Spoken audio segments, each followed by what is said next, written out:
Thank you. Well, it's a pleasure to be here with you and to be able to share with you some of my recent reflection on the great energies in the psyche. Many of you know I've been thinking about this stuff quite some time.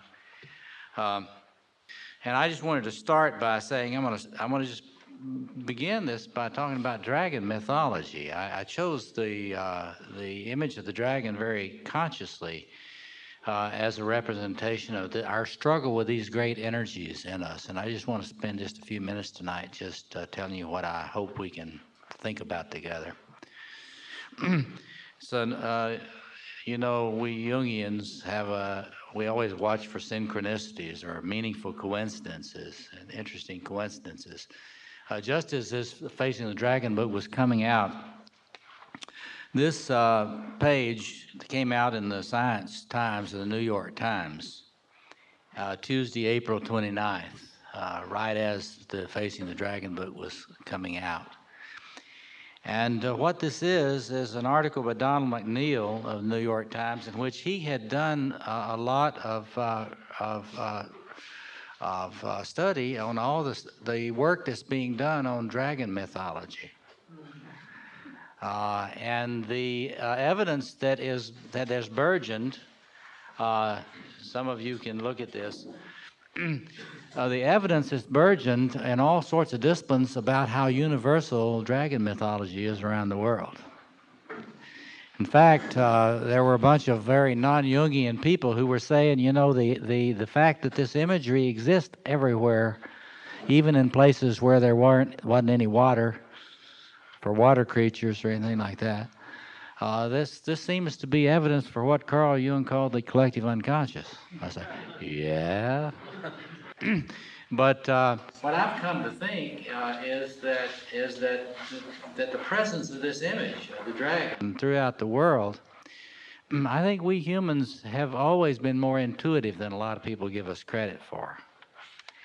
And I think that all that dragon mythology around the world is a kind of a primordial intuition that we have about psychological, and I would personally say spiritual actuality, something that is actually very real with a capital R in us. So a lot of my work in recent years has been studying, picking up where Freud and Adler and Jung and Heinz Kohut, these great psychoanalysts, left off, and thinking about these great energies in the psyche. And the thing I just wanted to emphasize tonight is that human beings, we've been very ambivalent about this energy. And I point out in this Facing the Dragon book that there are basically two kinds of attitudes toward this huge energy that human beings apprehend in the human psyche. One is fear. And one of the things that I would like to engage you on, let you think together on, is the truth in the images of fear of the dragon. There is a destructive side to these grandiose, we call them grandiose energies. Let me give you the $250 word for this. It's grandiose exhibitionistic libido. That's what it's called in contemporary psychoanalysis. Grandiose exhibitionistic libido. By that they mean they acknowledge that in the human psyche there are these huge energies that, if not regulated adequately by a person, can drive them into addiction, depression, violent acting out, or some of the other phenomena we've been seeing in our country and around the world lately, where we see leaders in a lot of different spheres who apparently have come to believe their own press and become legends in their own minds. And it's really intriguing and horrifying, actually. I'm sure you're horrified with me about the fact that we see this in church leadership, we see it in business leadership, we see it in political leadership, we see it in so many different places. It's not like it's easy now for us to compartmentalize and say all the grandiosity's in this sphere. We can't say it's all those businessmen that are grandiose, or simply all those church people that are grandiose. So I like to say that grandiosity is an equal opportunity scourge. And the more you study this stuff clinically, as I have, as you know, I'm a practicing analyst. And the more that you study this stuff and the social expressions of it, the horrific fact is that it is not simply the province of the wealthy. Unfortunately, poor people struggle with grandiose energies too. And so,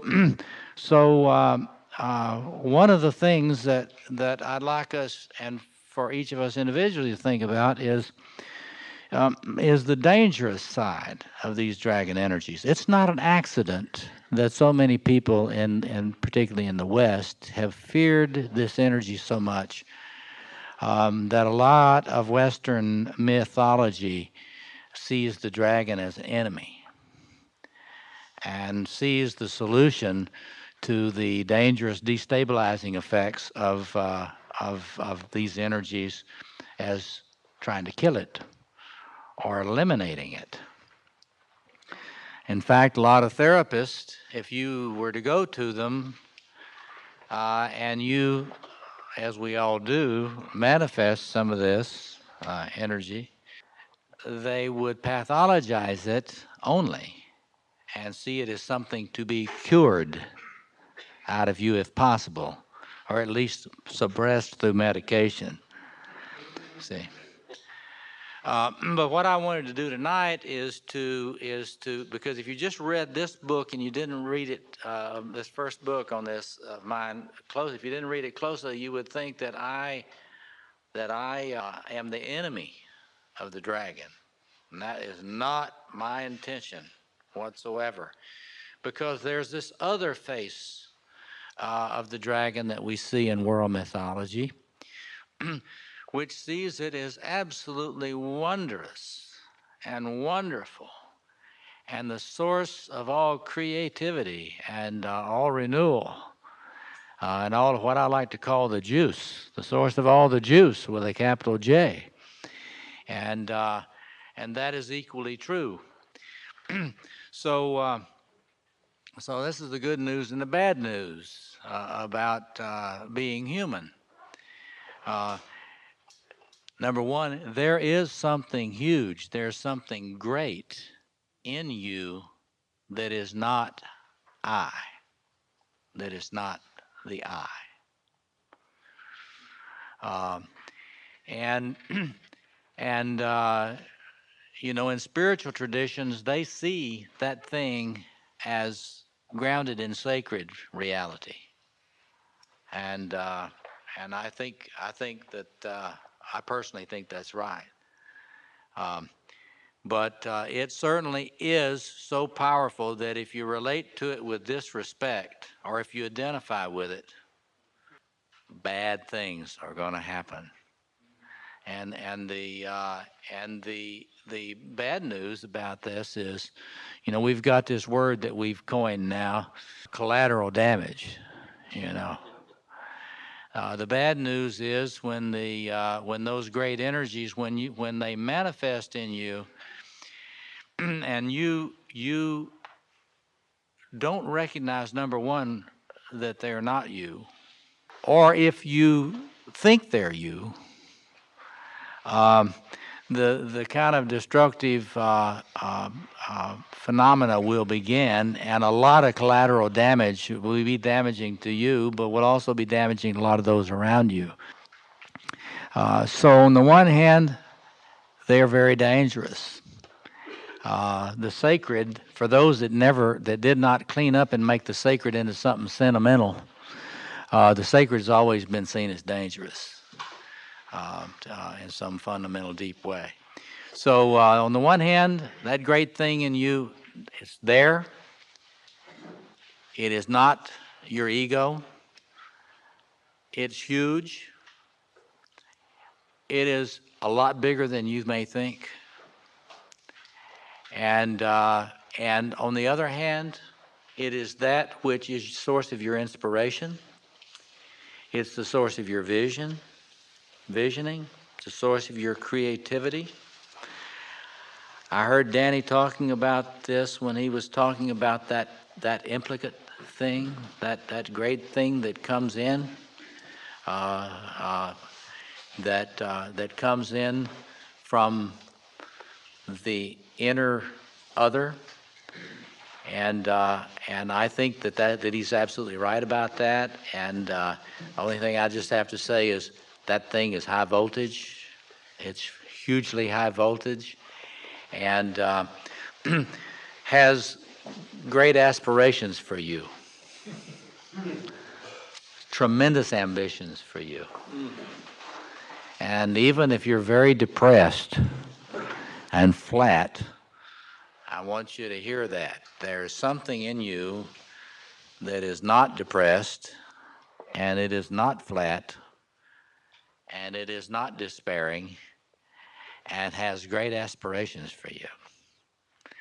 And so we've got two aspects, two manifestations of this kind of thing.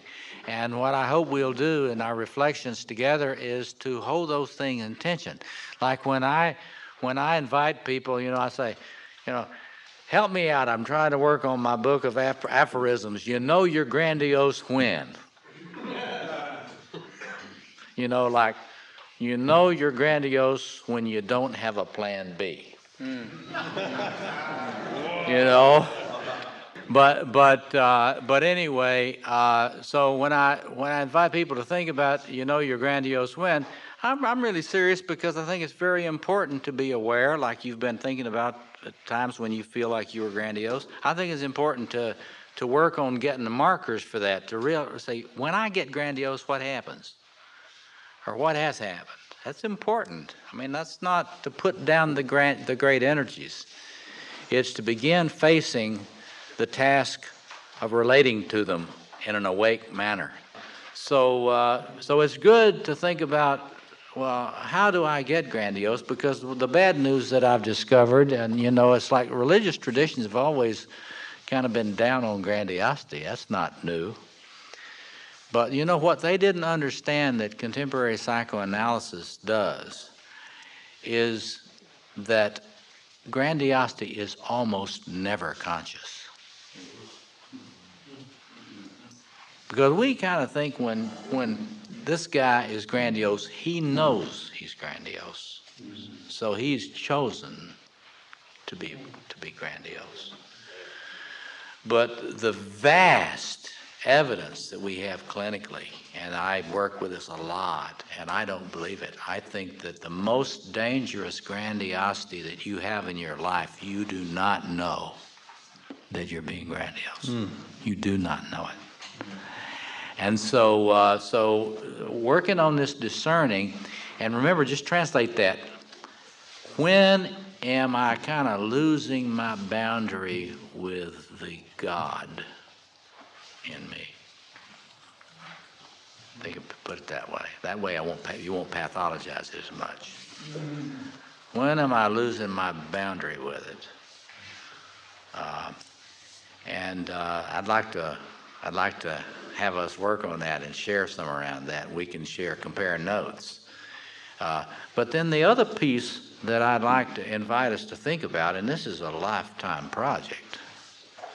I mean, because I really envision my work on this as being, in terms of trying to put it out for folks to reflect on, is this facing the dragon part, which is to name what's happening to us in the world now. That we have lost a lot of wisdom about relating to these great energies.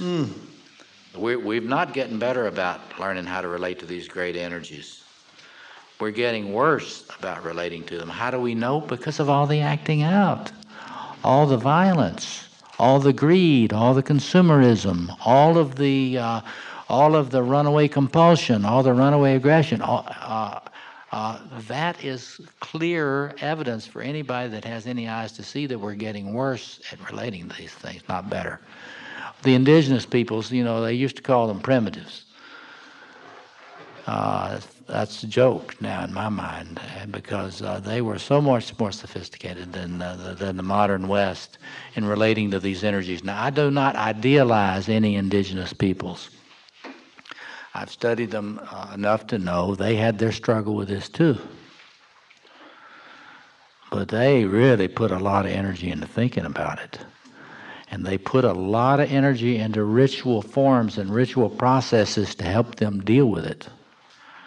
And we're losing those rapidly, and we're getting crazier and crazier, and not in the way we want to be crazy, but what is closer to possession states. And that mask thing, you see, as long as you know that that is not I, you're not possessed. But when you're looking out through that thing and you think you're it, then you're possessed. I want to lift up the challenge that we have of not just facing the dragon and not just living with the dragon, but Confucius is said to have remarked about Lao Tzu, I ride the ship of state, but Lao Tzu rides the dragon. And I think that we have to look at the enormity of the human potential if we could take the next evolutionary step, which would be to come to a new level of consciousness about this huge thing in us, and to stop going back to primitive mechanisms of dealing with it, truly primitive, like splitting, objectification, creation of the other so we can kill them and bomb them and destroy it out here. Destroy the dragon in you. I'm gonna take care of my dragon by killing you. And if we can move to getting more aware, more conscious, and also realizing that there's a partnership being offered to us from these energies, and that the enormity of human creativity that would issue if we got more conscious and respectful and better at being partners with those energies. So that's basically what I wanted to lift up tonight. Just say the two things: we're not pathologizing this dragon energy. We're just trying to say, let's be awake about it. Let's try to keep it from creating a lot of collateral damage around us, and let's try to ride it more creatively in the future. That's what I want us to work together on. Yeah. Yeah, Robert, I've got a question in Yeah. regards to this grandiosity. Yeah. If everybody has this within themselves, and I don't know what degree people have it, whether some have more of it than others, or it's always there and some of it's being contained better than others.